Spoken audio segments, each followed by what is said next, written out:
Amerika Serikat peringatkan Ukraina agar tak sembarangan gempur Rusia karena terlalu pede usai menang telak. Putin diduga siapkan serangan balik yang lebih gila.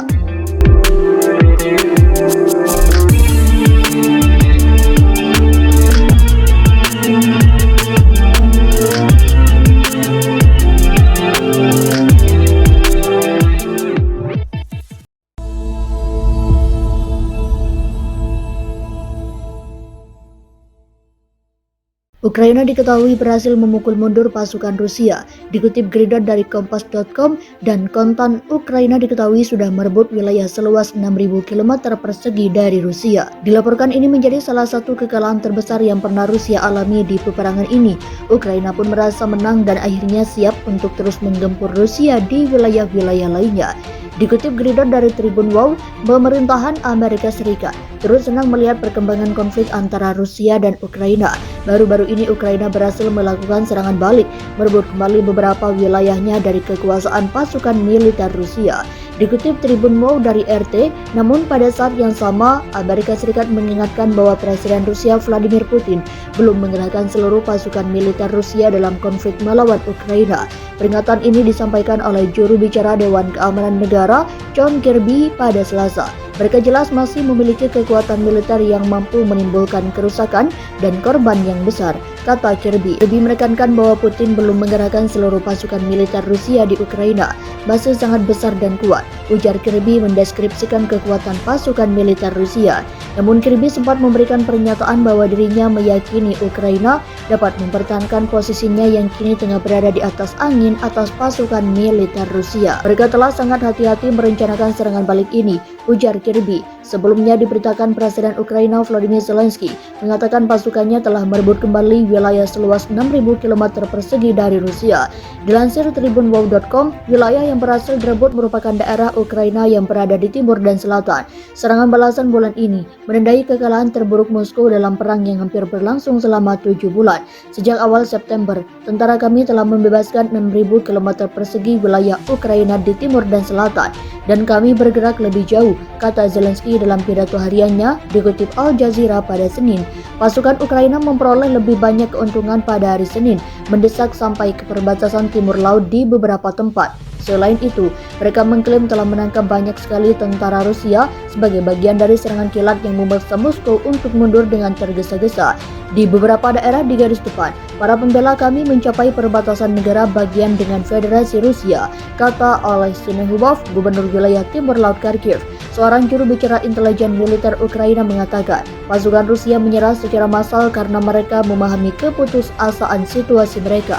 Seorang penasihat Presiden Ukraina mengatakan ada begitu banyak tawanan perang sehingga negara kehabisan ruang untuk menampung mereka. Penasihat Presiden Ukraina Oleksiy Arestovich tidak merinci jumlah tahanan Rusia tetapi mengatakan tawanan perang akan ditukar dengan tentara Ukraina yang ditahan oleh Moskow. Juru bicara intelijen militer Andriy Yusov mengatakan pasukan yang ditangkap termasuk sejumlah besar perwira Rusia. Menteri Luar Negeri Amerika Serikat Antony Blinken mengatakan meski masih hari-hari awal dalam serangan balasan, pasukan Ukraina telah membuat kemajuan yang signifikan. Apa yang telah mereka lakukan direncanakan dengan sangat metodis dan tentu saja itu mendapat manfaat dari dukungan signifikan dari Amerika Serikat dan banyak negara lain dalam hal memastikan bahwa Ukraina memiliki peralatan yang dibutuhkan untuk menuntut serangan balasan ini, kata Blinken selama konferensi pers di Meksiko saat bendera Ukraina biru kuning berkibar di atas kota-kota yang baru dibebaskan.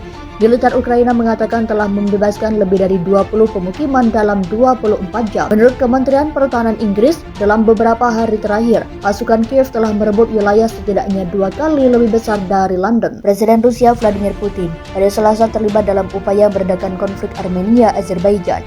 Hal itu diungkap setelah tewasnya 49 tentara Armenia dan munculnya kekhawatiran eskalasi perang yang besar. Sulit untuk melebih-lebihkan peran Federasi Rusia, peran Putin secara pribadi. Presiden secara alami melakukan segala upaya untuk membantu mengurangi ketegangan di perbatasan, kata juru bicara Kremlin Dmitry Peskov.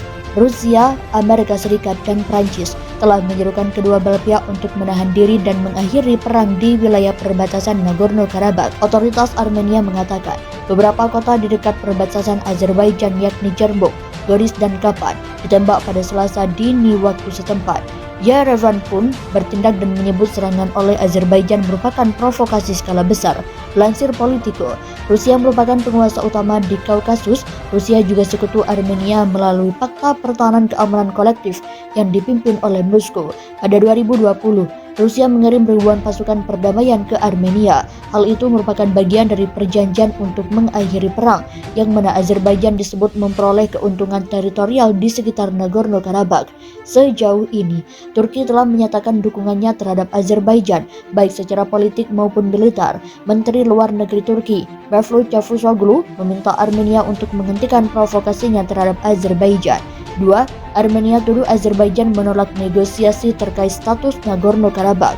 Perdana Menteri Armenia, Nikol Pashinyan, menuduh Azerbaijan menyerang kota-kota Armenia karena tidak ingin adanya negosiasi mengenai status Nagorno-Karabakh. Dia mengungkapkan, intensitas permusuhan telah berkurang, namun serangan dari Azerbaijan masih terus berlanjut. Sementara itu, Azerbaijan mengatakan bahwa posisi militernya diserang oleh Armenia.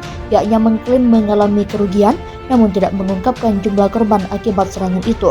Media Azerbaijan melaporkan gencatan senjata yang diberlakukan pada Selasa pagi telah dilanggar oleh Armenia. Kementerian Luar Negeri Rusia menyerukan agar konflik Armenia-Azerbaijan diselesaikan secara eksklusif melalui cara politik dan diplomatik. Pada Selasa pagi, para menteri pertahanan Armenia dan Rusia berdiskusi dan sepakat untuk mengambil langkah-langkah guna meredakan situasi di perbatasan. Tanggapi perseteruan tersebut, Amerika Serikat mendesak Armenia-Azerbaijan untuk mengakhiri konflik. Seperti yang telah lama kami jelaskan, tidak akan ada solusi militer untuk konflik tersebut. Kami mendesak diakhirinya permusuhan militer segera, kata Menteri Luar Negeri Amerika Serikat Antony Blinken, dikutip dari Reuters. Presiden Dewan Eropa Charles Michel telah mendesak PM Pashinyan untuk mencegah eskalasi lebih lanjut. Bulan lalu Michel bertemu dengan Pashinyan dan Presiden Azerbaijan. Ketiga pihak itu berdiskusi terkait normalisasi hubungan antara kedua negara, masalah kemanusiaan, dan prospek perjanjian damai atas Nagorno-Karabakh. Dari pihak lainnya, Prancis berencana akan membahas konflik antara Armenia dan Azerbaijan di Dewan Keamanan PBB. Presiden Emmanuel Macron juga mendesak kedua pihak untuk mengakhiri ketegangan.